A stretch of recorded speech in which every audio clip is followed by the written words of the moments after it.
Jurģis Kalns pēc spēles ar futbola klubu Liepāju, lūdzu, treneri, jūsu komentārs. Nu, kārtējā, es domāju, tāda mūsu jau pierastā vienādā spēle. Mēs uzbrukam, kontrolējam bumbu, bet līdz tam gala sitienam netiekam. Nu, mēs jau kuro reizi teikšu laikam, bet nu, ja mēs statistiski esam visvairāk centrējums līgā izdarījuši visu sezonas garumā, mums ir visvairāk stūrsitienu līgā, mums ir visvairāk uzbrukumu, ja, līgā, nu, pirmā, otrā vieta tur. Tad Niks G mums ir mīnus 11. Ja, nu, tas, diemžēl, parāda par to, kur ir mūsu problēma. Un to, ja mēs runājam pirms sezonas sākumā, noslēguma fāzē, mums ir ļoti daudz problēmas. Un lūdzamies, ja mēģinām tikt pie uzbrucēja, bet, diemžēl, nekādīgi mums nesanāk.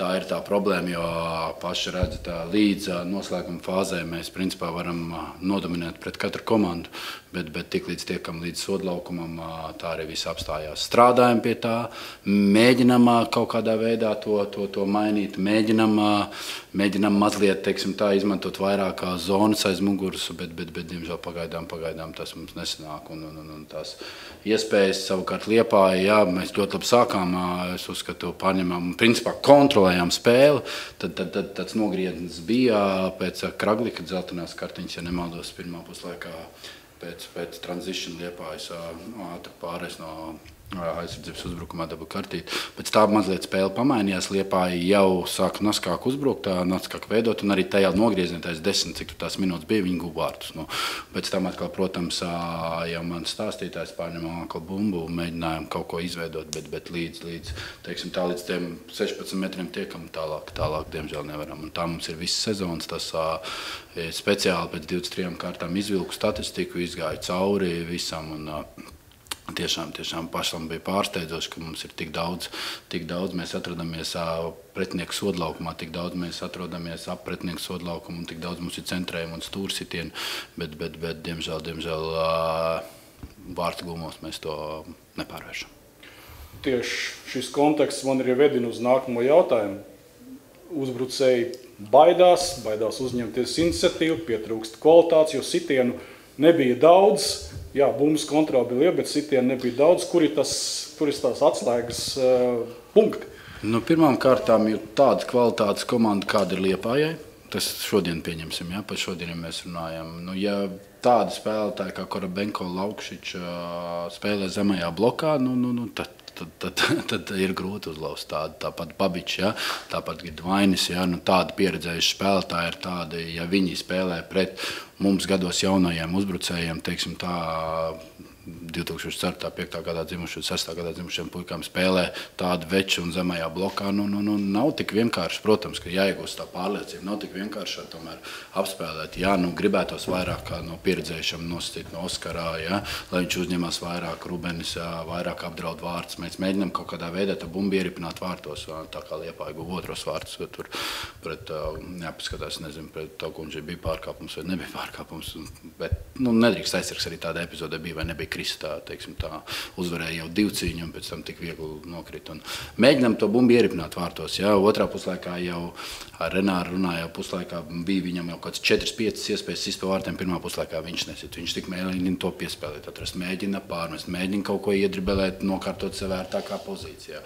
Jā, bet nu, šeit ir vara, šeit ir bumbu sodlaukumā, viens pieskāriens, sitiens, rokas, jā, bloķēta sitienu, nu, tik daudz iespēju gūt vārtus, nu, mēs kaut kā mēģinām to ar tām īsām piespēlēm izspēlēt, un principā arī Liepājas tie momenti radās, kāpēc, ka mēs pirmā puslaikā, ka viņi pārņēma to iniciatīvu, tāpēc, ka mēs sākām iet caur vidu, mēģinājām mazām īsām 5-metrīgām piespēlēm apspēlēt Liepājas blīvo aizsardzību. Nu, tas ir tas, ko viņi gaida, tas ir tas, ko es, ja būtu treneris, kur komanda spēlē zemākā blokā, gaidīt, kad pretinieks lidīs caur vidu, kur mums ir kompaktums, teiksim tā, lai pārķert to bumbu un ātri izskriet pretuzbrukumā. Nu, tā arī Liepāja uz šodien uz to balstījās, viņi tādu stilu piekopīja, zinu, ko viņi dara, treniņos arī, kā viņi uz to strādā, tāpēc tas bija tāds lūgums spēlētājiem tādas muļķīgas lietas nepieļaut, bet, nu, diemžēl tieši tādas epizodes arī noved pie zaudētiem vārtiem.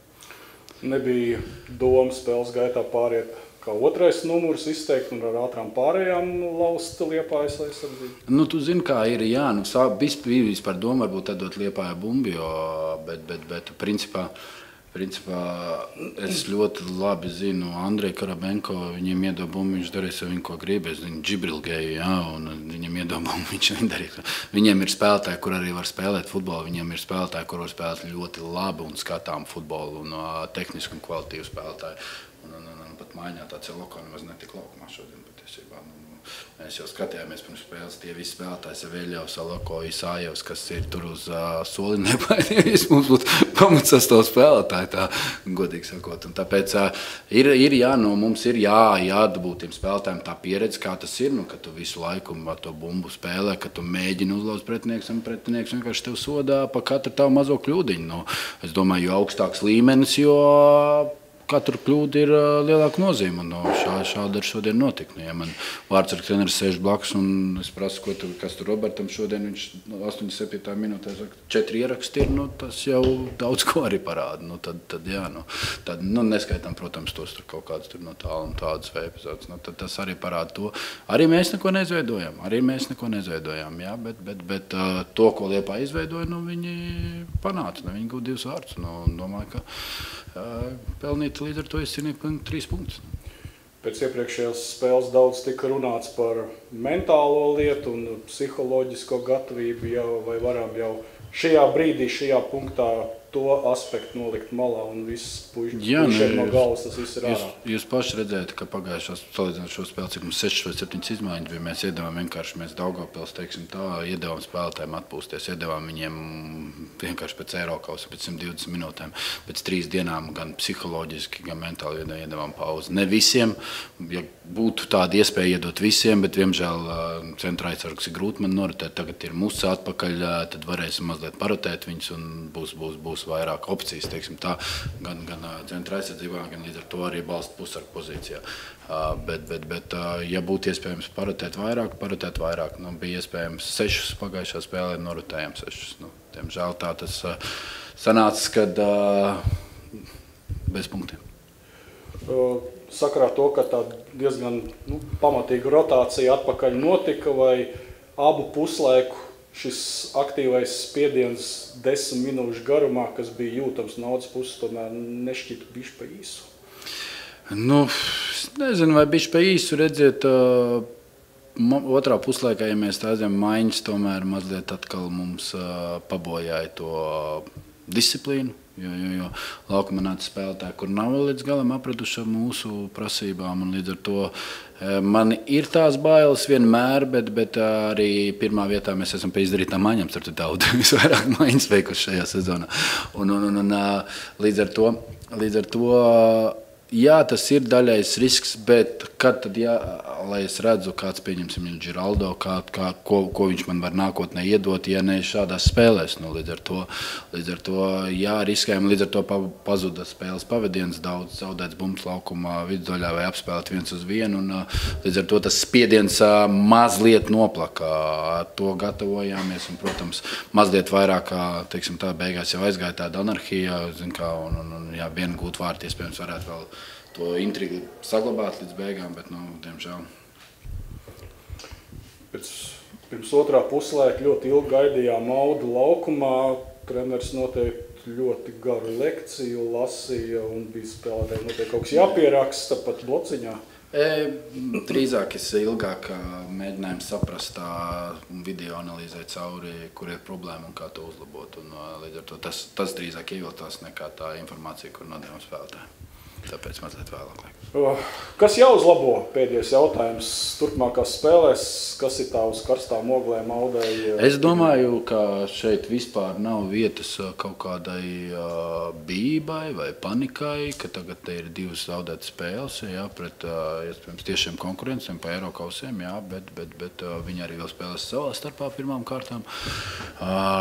Es domāju, ka mums ir jāskatās uz to, ko mēs redzam laukumā, jāpiekārto pirmām kārtām jau noslēguma fāze, ja, un ar jauniem spēlētājiem jātiek galā, kā liederīgāk viņus izmantot, un lai viņi atgūst to spēļu praksi, lai pareizās kondīcijās. Un es domāju, ka Šeit viss ir kārtībā. Es ļoti redzu progresu, es redzu to zīmējumu disciplīnu, sevišķi pirmam 11, ko mēs gribam redzēt, kā mēs spēlējam un kā mēs izskatāmies. Un brīžiem ļoti skaistu futbolu rādām. Gribētos vēl vairāk ātrumu un lai spēlētāji vairāk tomēr izmanto zonas, nevis kā līdz šim. Mēs to daudz tomēr spēlējam, meklējot piespēles īsās kājās un nemaz neizmantojot zonas, teiksim, tāds. Bet tās ir lietas, pie kuras ir jāpiestrādā ikdienā. Tagad mums ir spēle vienreiz nedēļā, līdz ar to ir daudz vairāk laika strādāt. Un arī man liekas, ka komanda izskatījās ļoti tāda svaigāka šodien arī pēc tām iepriekšējām spēlēm. Līdz ar to tas process ar vienu spēli vienreiz nedēļā, es domāju, ka mums iedos tādu arī būstiņu, ka mēs fiziski būsim gatavāki un svaigāki katrai spēlē. Spēle noslēgusies. Liepājas treneris Andrijas Salms pēc spēles. Please, coach, your comment about this game. Like there's many ways to win a game, and I think we today win in a solid way. I can't remember that many big chances for Auda. Maybe there's one save from Petko, our goalkeeper, on the way, but otherwise we defend well. Auda is a really good team when it comes to combinations or around the box and runs in the box. But I think that we defend well, and then when we defend, we also defend with all 11 players, not just goalkeeper, not just back four, but actually also even the number 9 and number 10 up front is defending. And when we do that, we can lose games. We can concede goals, but at least we know that we've done everything needed to avoid it. And then sometimes the opponent it's just great in the situation. Today, Auda wasn't, so we got a good second goal. It was good timing to get that second goal. Šodien netika veikt neviena izmaiņa salīdzinot ar iepriekšējo spēli. 11 paliks tās pats, vai pēc kvalitātes uzskatiet, ka šo spēli var ar šo 11 uzvarēt? If you remember last game against Riga and today game, no changes in the starting lineup. Yeah? So the quality satisfied you? I mean, we don't like losing. There was some players in the Riga game that didn't deliver on the day. So it's always like, how do we beat Auda? It's a balance between reacting on a bad performance or giving someone a new chance to play. It's always that balance for both for confidence, but also like sometimes we do it and sometimes not. It's also how we look in the week when we train. We try to, I think the players, it's a mix, like the players compete well in the weeks right now, but we also need to understand that sure we compete, but we're still a team. So when we come to play Auda, we compete against them. So it's that overall that balance. But yeah, I think all players that came on the pitch today, both as starting 11 players and substitutions, did a really good job. Iepriekšējā spēlē Anto Babičs nopelnīja pendeli, iesita bumbu savos vārtos, vai nebija doma viņu mainīt, un vai bija kāds individuāls sarunas? A question about Anto Babič. Remember last game against Riga? Yeah? He hasn't lost your trust. Maybe you have some individual speak with me before this game. And are you happy with Babič's performance today? Yeah, he was put in a hard situation today because he got a yellow card pretty early, like 22nd minutes or something, which is always hard, like a central defender, and you have Auda who have runs around you and combinations. It could put you like in many hard situations. But I think he played well as the team and the defense.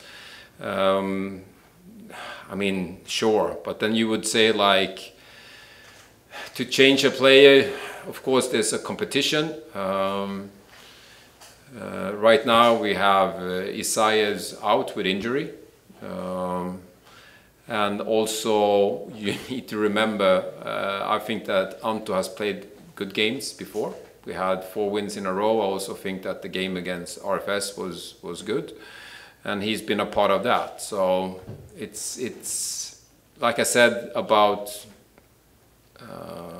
picking the starting 11 before. Yes, you can react as a coach, and change. You can also keep giving kind of confidence, but in the end it's like you pick the team that you think is going to win on the day and that you think is the strongest on the day, and then it really doesn't matter if someone did a mistake if you still think that's the best team. Pirmās 10 minūtes abos puslaikos iniciatīva bija Bumbas kontrole vairāk Audai. Tas bija apzināts atdot iniciatīvu vai vienkārši Auda uzspieda ļoti augstu presiņu? Auda was very active in the beginning of both halves. Yeah, 5, 7, 10 minutes. Yeah, exerting pressure and control of the ball. What's the reason for this? I think in the beginning of the game, I think we were really good. It was two good teams. It was a really good, high tempo, intense first half for the league. Both ready to play, ready to go forward. I think that we matched them really well in the beginning. Maybe as I remember, I think we even were a bit better, like on the ball, sharp and passing. Second half, totally right. They started the second half better. They were on the ball. I don't mind us defending. Sometimes we need to be a bit lower, but I think when we got the ball, we were a bit like thinking too much, looking too long for passes, while in the first half and also after we scored, we were much quicker moving the ball. So we weren't exposed to much danger, but also if you play like that, you always risk that the opponent will eventually start finding a good momentum. Kāds stāvoklis ir ar Isaiah un Mustafa, kad mēs viņus varētu gaidīt atpakaļ rindā? I understand language now, so yes, they will be maybe back in training this week, Mustafa and Isaiah. They've been in the starting 11 many times, so I understand the question. But now they've been away like quite a bit, so we also need to like be sharp, like not to use them too early.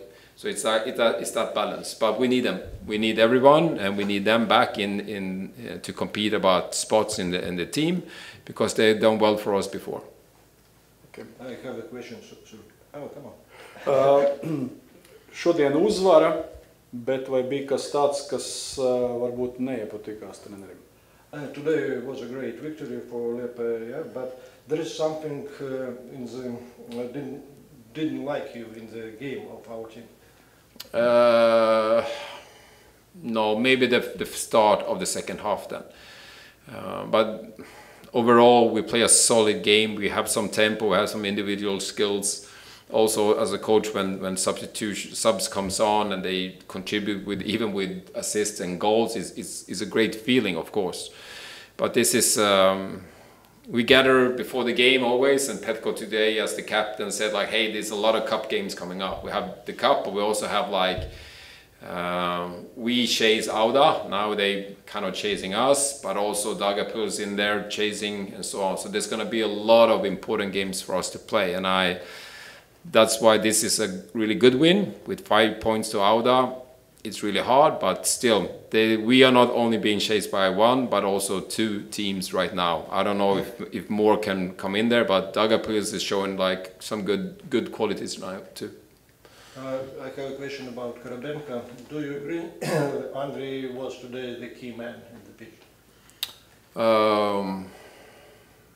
I think him and he played well together with Marin.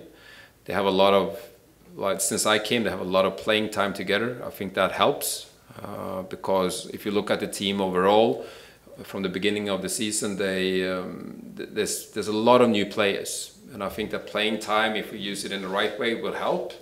It's chemistry and understanding what you're good at, and we can use that. So I think that Koro played a good game, solid game, and together with Marin. So yes, good game. I don't see like standing. I think there was many good performances in different ways. Okay, thank you. Thank you. Thank you. Thanks.